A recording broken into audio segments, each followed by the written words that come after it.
There comes a moment when silence says more than words. When desire fades into stillness and you begin to hear a deeper rhythm, a pulse beneath the noise. That is not your hunger. That is your soul remembering its strength.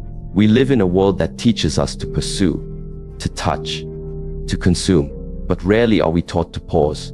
In that pause, something ancient awakens, not the fear of missing out, but the freedom of tuning in. The practice of abstinence is not about denial. It is about rediscovery. It is the art of letting the body grow quiet, so the soul can finally speak. When people hear the word abstinence, their minds often jump to deprivation, to what is being withheld, what is not allowed, or what one must sacrifice. But to those who walk the path of self-mastery, abstinence is not a desert. It is a garden. It is not the absence of something, but the redirection of everything. Every ounce of energy, every breath of attention, every spark of desire is no longer lost outward, but reclaimed inward. And in that redirection, something powerful begins to happen. The noise quiets, the storm calms, and the silent voice within starts to rise. In traditional Eastern philosophy, energy is not wasted, it is transformed. The body, mind, and spirit are seen as one living, flowing system. What you withhold on one level nourishes another. When we abstain, not out of fear or shame, but out of wisdom, we begin to accumulate life energy, known in Chinese as qi. This energy, when not scattered through indulgence or emotional impulsivity, consolidates within. And where does it go? It begins to strengthen the internal structures of awareness, clarity, and presence. Abstinence becomes the furnace in which your focus is forged. Imagine a river that's always flooding its banks, moving wildly and without direction. This is how many live: constant stimulation, endless seeking, rushing into experiences without pause. But what happens when you build a channel for that river? Suddenly, it has force, it can move turbines, it can create power. So it is with desire. When you give it direction, it becomes willpower. When you restrain it wisely, it becomes presence. I once met a man in his late 50s who had spent most of his adult life chasing relationships.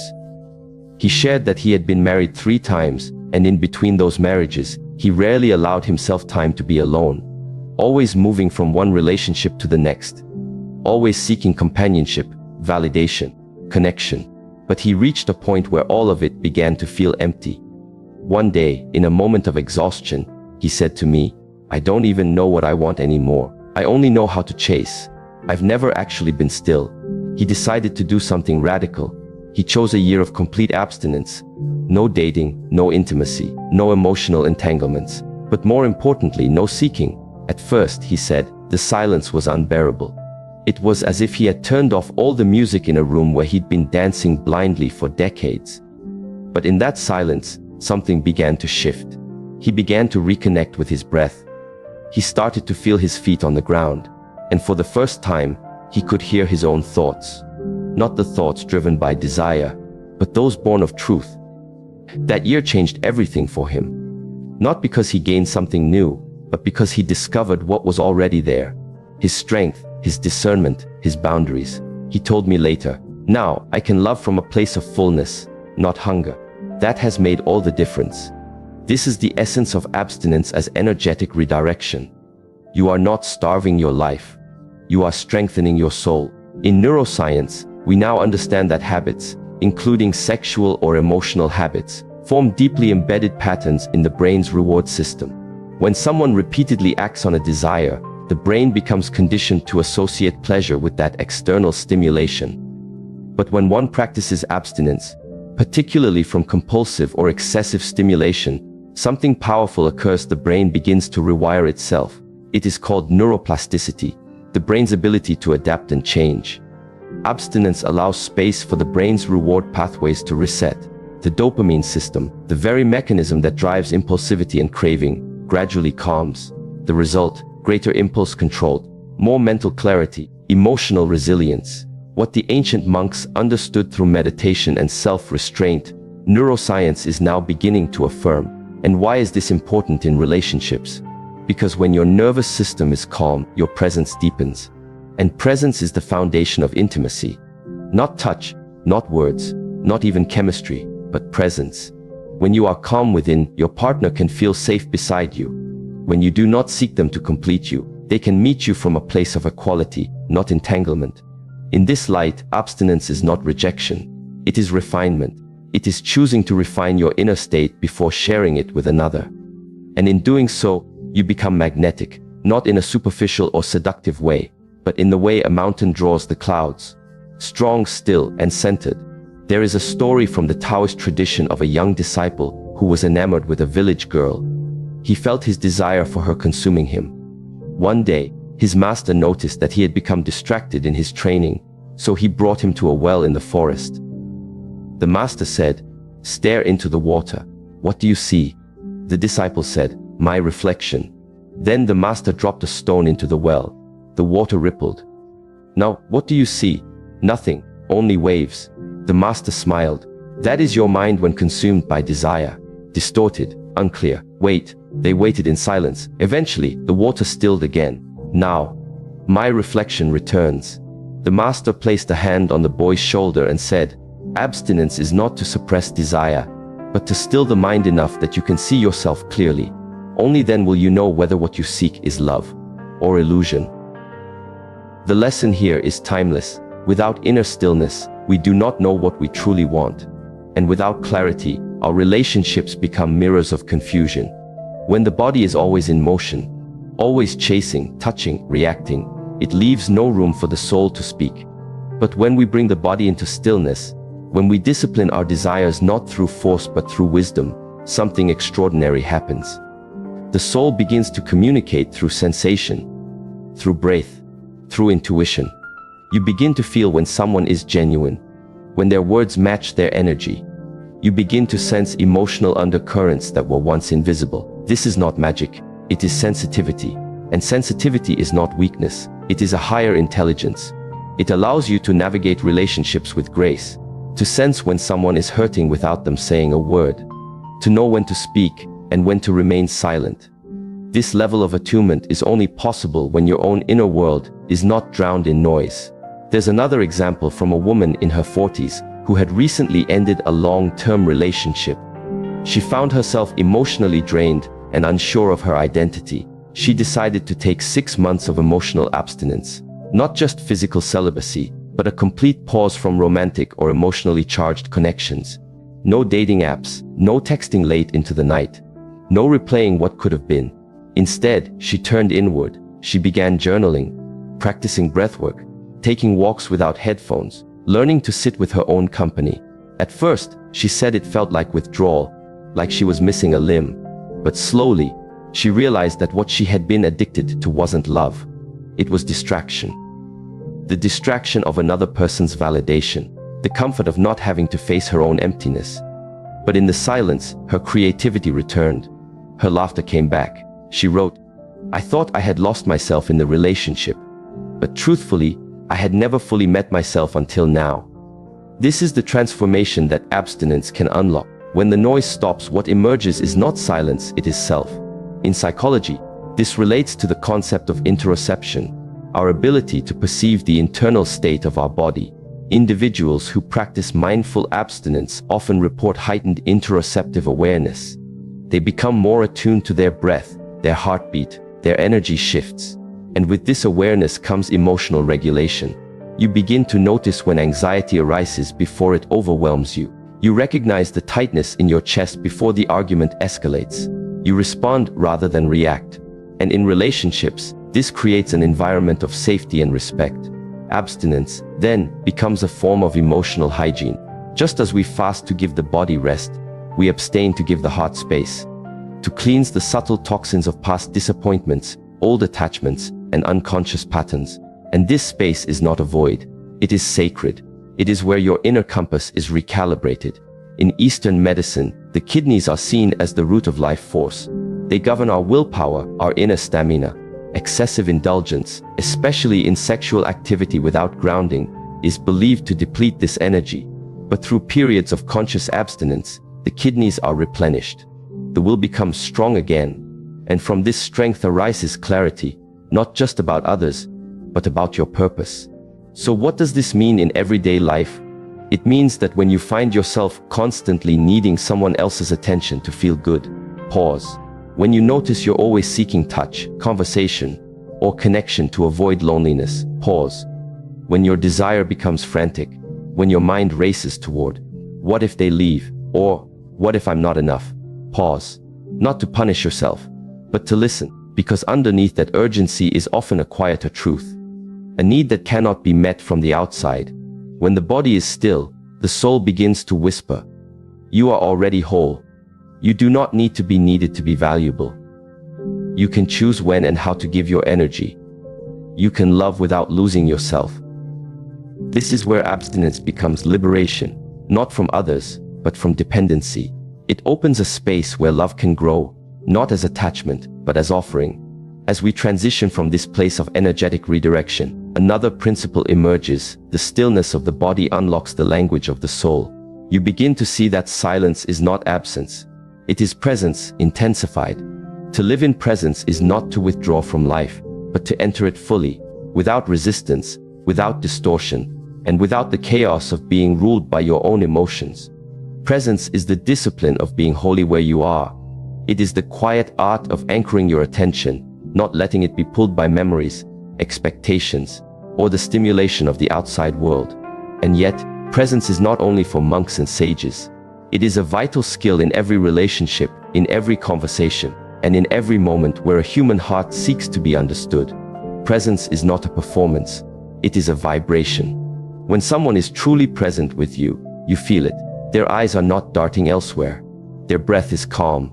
Their nervous system is not threatening or grasping, but open and still.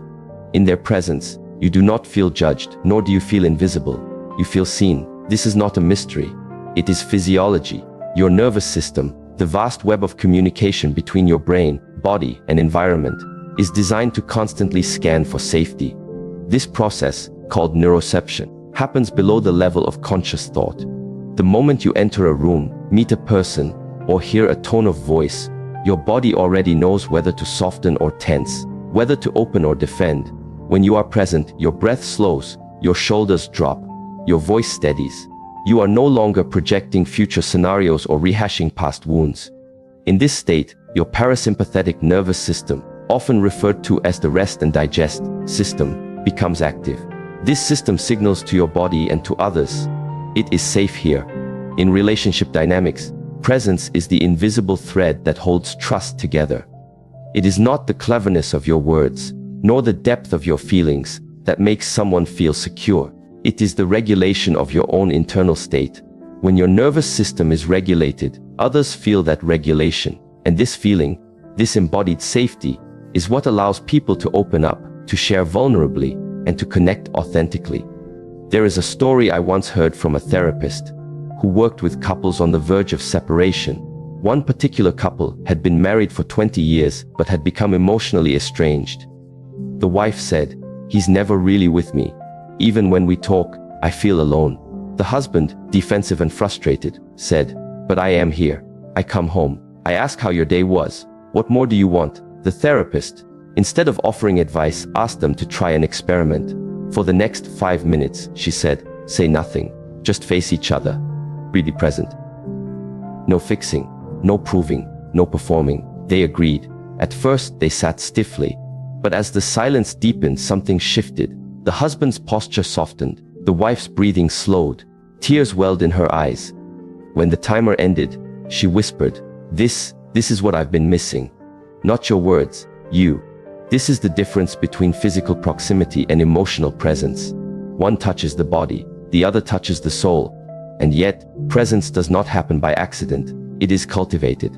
It is protected. And often, it is born from abstinence, not necessarily from people, but from distractions, from the compulsive checking of messages, from the constant need to express opinions, from the craving to always be stimulated. True presence arises when we create space within ourselves, when we abstain from the mental noise long enough for stillness to become natural. In Eastern martial arts, students are trained to regulate their breath before they ever strike. Why? Because breath is life. It is the bridge between the conscious and the unconscious. When the breath is shallow, the mind becomes anxious. When the breath is deep and steady, the mind becomes anchored. This applies not only in combat, but in conflict. In relationships, every argument is a test of breath. Every tension is an invitation to stay rooted or to lose your center. Try this the next time you are about to speak in a heated moment. Pause. Take one slow, full breath through the nose. Feel the air enter your belly, not just your chest. Hold it, then release, slowly. Ask yourself, am I speaking to connect or to control? Often, this one breath is the difference between reaction and response, between wounding and understanding. Modern neuroscience confirms what ancient wisdom has long known: conscious breathing activates the vagus nerve, a key component of the parasympathetic system. This not only slows your heart rate and reduces cortisol, but also increases your ability to empathize. When you are calm, you can perceive nuance. You can sense the emotional layers beneath someone's words. You can respond, not from the wound, but from the wisdom. Presence also has a posture. The body speaks a language that the mind cannot fake. When your spine is upright, when your chest is open, when your shoulders are relaxed, you emit confidence and openness, not arrogance, not submission, but a kind of natural dignity. This posture is not for show.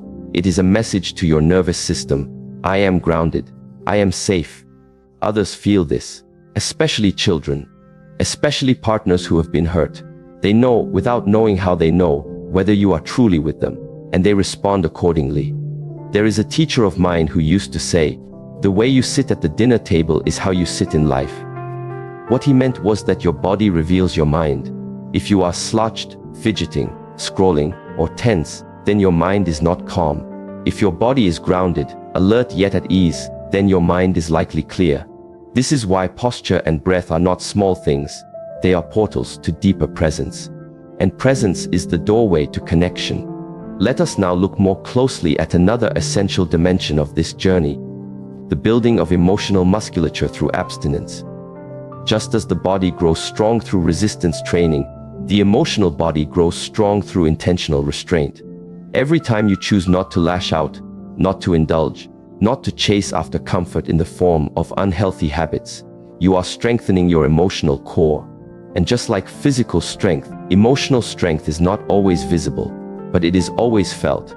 There is a misconception that emotional freedom means doing whatever we feel. But in truth, that is emotional captivity. To be free emotionally is not to act on every feeling, but to be aware of them, to sit with them, and to choose a wise response.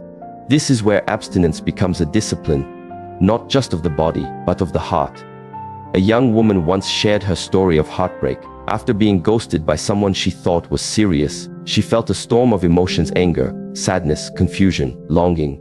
Her initial urge was to text, to call, to confront, to post cryptic messages online. But something in her paused. She remembered a teaching from her meditation class: do not make a move until the water is clear. So she didn't act. She didn't react. Instead, she sat. She journaled. She cried. She breathed. She watched the waves rise and fall inside her. And after a few days, the need to reach out faded. What remained was something deeper: self-respect, clarity. She realized that her pain was real, but it did not have to own her. That choice, not to act on impulse, is what we call emotional musculature. It is strength of the highest order. In relationships, this strength is vital, because love, without discipline, becomes attachment, and attachment, when unchecked, becomes dependence. But when you have trained your emotional muscles through abstinence, through pausing, through choosing, you bring to your relationships not need, but offering, not hunger, but presence. And this offering is powerful. It says to the other, I want you, but I do not need you to fill my void.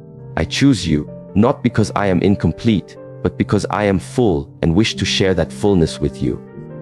This is the essence of sacred partnership.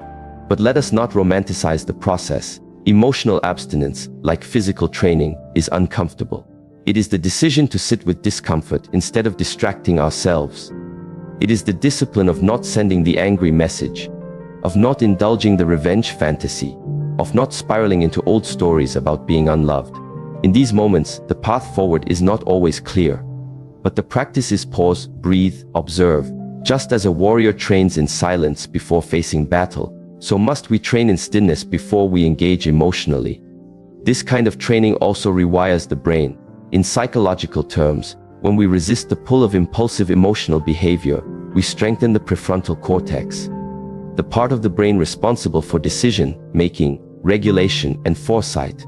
Over time, this gives us greater control over our emotional impulses. It becomes easier to respond with wisdom, even under stress. Abstinence builds this capacity. Every time you choose not to indulge a harmful emotion, you are reprogramming your mind. You are teaching it that discomfort is not dangerous. That feeling something intensely does not mean you must act immediately.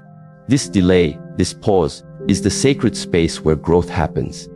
There was once a monk who said, "Every time you feel the fire rise within you, do not rush to put it out or to throw it at someone else. Let it burn inward. Let it warm your clarity. Then speak from the embers, not the flames." This kind of emotional transmutation is not suppression. It is alchemy. You do not deny the emotion, you use it. You channel it. You allow it to refine you. Abstinence, then, is not coldness. It is containment. It is the decision to become a vessel strong enough to hold intensity without spilling it carelessly onto others. This capacity is rare, but it is what makes someone dependable in love. Not just passionate, but trustworthy. Not just emotionally expressive, but emotionally intelligent. To reach this level of discipline is not to reject pleasure, or love, or connection. It is to honor them. To bring to them the strength of your inner mastery. To say, "I do not need to possess you. I choose to relate to you as an equal, with presence, with patience, and with depth." It is in this soil that true intimacy grows, where hearts meet, not in desperation, but in devotion. Where love is not a storm that sweeps you away, but a flame that warms and endures. And so we walk forward, breathing deeper, standing taller, pausing longer, not out of fear, but out of reverence. For the relationship we hold with ourselves determines the relationships we are capable of holding with others. When we speak of abstinence, many think only of denial, of what is withheld, what is renounced. But to the one who walks the inner path, abstinence is not emptiness. It is space, and space is not absence. It is potential. It is the sacred gap between stimulus and response, between craving and action, between expectation and embodiment. When we speak of cultivating relational clarity through abstinence, we are not talking about avoiding relationships. We are talking about seeing them clearly, without distortion, without projection, without the smokescreen of unmet inner needs. In a world addicted to validation, to distraction, to hurried intimacy, abstinence becomes a form of purification. It clears the lenses through which we view others. And perhaps more importantly, it clears the mirror through which we view ourselves. What do you seek in another? Do you seek a witness or a rescuer, a partner or a placeholder for your pain? Without silence, how will you ever hear the difference? There is a quiet wisdom in solitude. But solitude alone is not enough. One must bring awareness into solitude. That is where the transformation happens. When the body goes silent and abstains from the usual patterns, touch, stimulation, flattery, performance, the soul begins to speak. And what it says is not always comforting. Sometimes, it reveals how much of your desire for connection is actually a desire to escape yourself. A woman once shared that after a series of toxic relationships, she made a vow, no dating for a year. Not because she hated men, not because she gave up on love, but because she finally wanted to meet herself. "I needed," she said, "to know the sound of my own thoughts without someone else's opinion in my ear. I needed to learn what made me feel safe, without begging for it." That year was not easy. The first months were full of loneliness, temptation, self-doubt. But something remarkable happened. Around the 6th month, she began to feel a new kind of peace. She no longer reached for her phone to fill silence.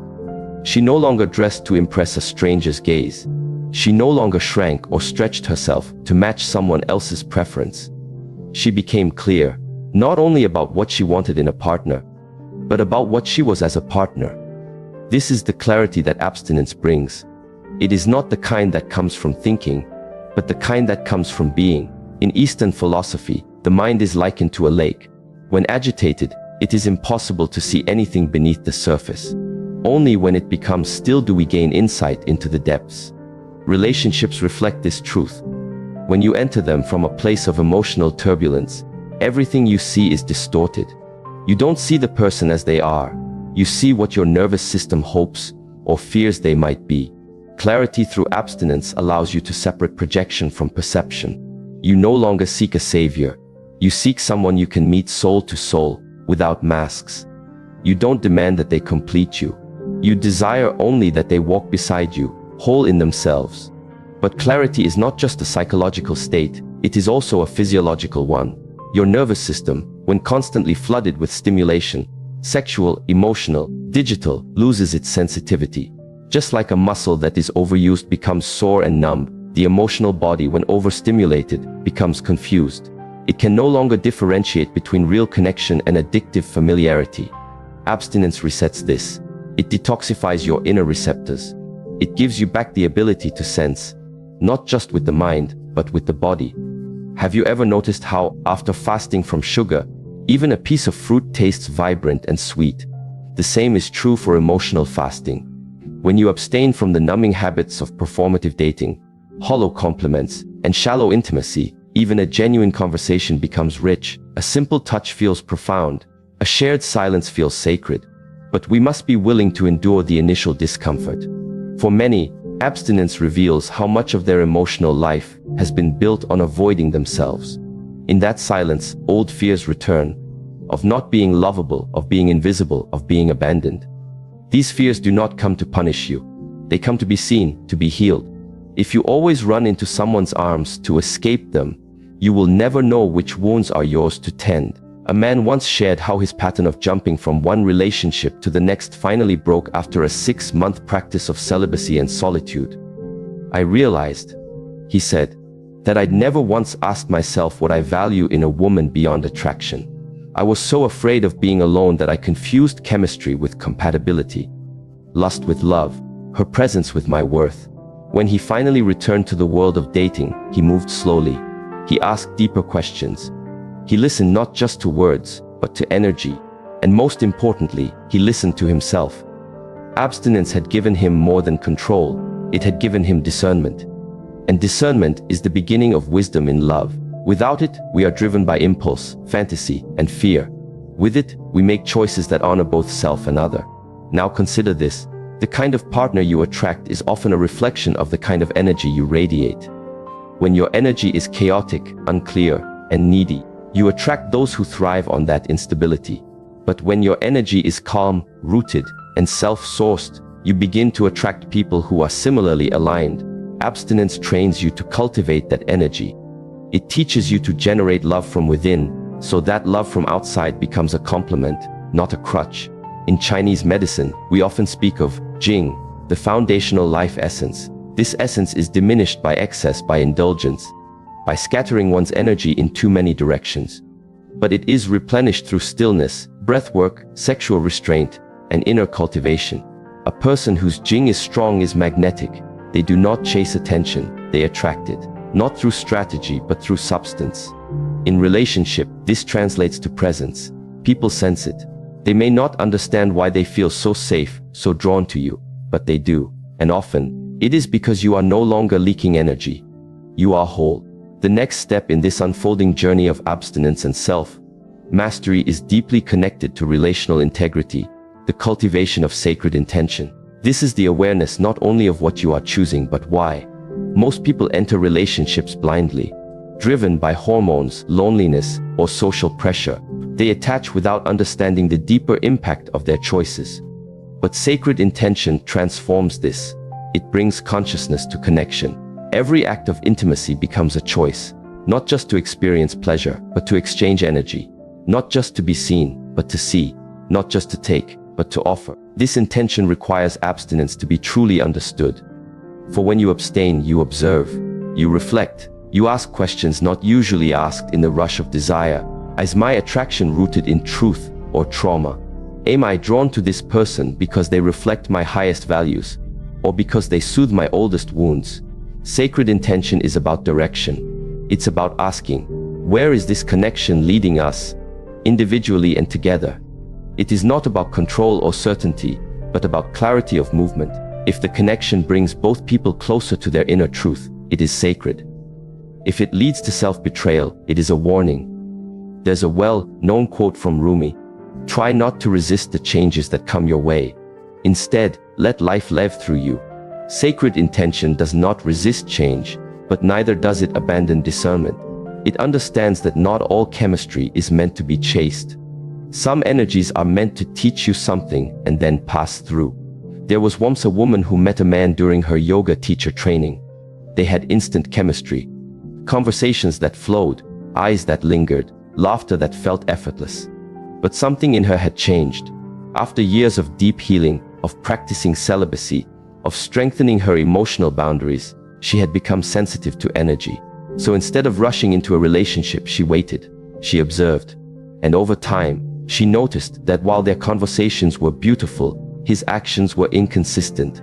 He often disappeared emotionally, avoided deeper questions, and was vague about his intentions. In the past, she would have ignored these signs, hoping that chemistry would overcome confusion. But now, with sacred intention guiding her, she chose to step back. She honored the attraction, but she honored herself more. And in doing so, she remained in alignment, not just with her desires, but with her integrity. This is the power of abstinence. It sharpens your inner compass. It teaches you not to sacrifice your peace for temporary pleasure.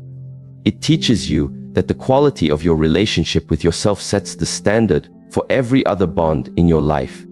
To cultivate sacred intention also means to become mindful of the rituals you bring into connection. How do you touch? How do you listen? How do you show up, not just on the good days, but on the difficult ones? Intimacy, in its highest form, is a spiritual practice. It is not something you fall into by accident. It is something you walk into with devotion. And devotion requires discipline. There is an old Zen story of a monk who was asked how he approached every interaction. He said, "I enter each moment with three things: attention, respect, and emptiness. Attention, to truly see; respect, to honor the other's humanity; emptiness, to not let my past cloud this meeting." What would relationships look like if we entered them this way? Abstinence prepares us for such an approach. It clears out the residue of past lovers, past mistakes, past versions of ourselves. It makes room. And into that room, intention flows like a stream, gentle, clear, and unstoppable. The soul does not rush. It waits until the waters are still. Then it speaks. And when it speaks, it does not offer commands. It offers clarity. This clarity is what transforms abstinence from deprivation into devotion. It is no longer about what you are avoiding, but about what you are preparing to receive. To walk this path is not to become cold or detached. It is to become deeply warm, but wisely guarded. Not closed but selective. Not hardened but refined. In this way, abstinence becomes an act of love, not just for others, but for yourself. It becomes a sacred commitment. I will not settle. I will not self-abandon. I will not dilute my energy to fit into what no longer honors my truth. And from this place, real love can grow. Not the kind that burns fast and disappears, but the kind that roots itself deep into the soil of your being and blooms, season after season, with strength, softness, and soul. When the body goes silent, the soul speaks, not with noise, but with knowing. This journey through abstinence has never truly been about denial. It has always been about remembrance. Remembering who you are when no one is watching. Remembering what you value when nothing is distracting. Remembering that your deepest needs are not met through constant stimulation, but through stillness, clarity, and presence. In the silence of abstinence, you begin to hear the truth that the noise of the world drowns out, that you are not empty when alone, you are whole. That love is not something to chase, it is something to align with. That intimacy is not measured by closeness of bodies, but by the honesty of souls. You have learned that every moment of abstinence, sexual, emotional, or even digital, is not a loss but a return to self-discipline, a return to sacred intention, a return to the wisdom of your own nervous system, no longer hijacked by urgency, but tuned to peace. You now understand that relationships do not begin when two people meet. They begin in how you prepare for that meeting. They begin in the spaces you clear, the wounds you tend, the energy you cultivate. Abstinence, used consciously, is how we make space for something deeper, for something real. As Master Shi Heng Yi would remind us, self-mastery is not about suppression. It is about balance, and balance comes from awareness of the body, the breath, the emotions, and the soul. In abstinence, you are not becoming less. You are becoming more whole, more grounded, more radiant in your presence. So when you choose silence, choose it not out of fear, but out of respect for your journey, for your energy, and for the quality of love you are willing to receive. Let that silence shape your discernment. Let it clarify your intention. Let it prepare you, not to escape the world, but to enter it with the strength of someone who no longer needs anything from it to feel complete. This is the truth behind abstinence. It is not the absence of desire, it is the elevation of it. It is desire refined, embodied, sacred, and from that sacred space, true connection is born, not from hunger, but from fullness, not from loneliness, but from love.